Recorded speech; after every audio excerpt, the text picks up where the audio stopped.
పిల్లరా, ఈరోజు ఈ దేవుని దయ మన బిడ్డల జీవితంలో ఏం చేస్తుంది అని మనం చూస్తే, కీర్తనల గ్రంథము 5వ అధ్యాయము 12వ వచనం మనం చూస్తున్నాం.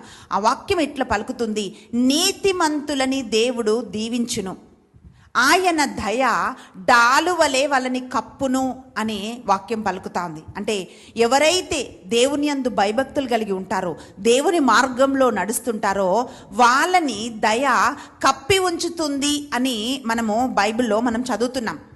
ప్రియులారా, ఈరోజు ఒక్కొక్క వ్యక్తి జీవితంలో ఈ ఫేవర్, ఈ దయ ఎట్లా పనిచేస్తుందో మనం చూడాలి. అందుకే అంటారంటే, కొంతమందిని చూస్తే తిట్టబుద్ధి అవుతుంది, కొంతమందిని చూస్తే పెట్టబుద్ధి అవుతుంది అంటుంటారు ఒక సామెత.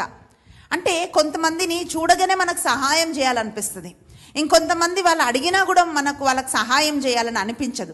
పిల్లరా, దేవుని దయ ఒక మనిషిని ఉన్నతంగా లేవనెత్తుతుంది. దేవుని దయ మన బిడ్డల్ని సంరక్షిస్తుంది.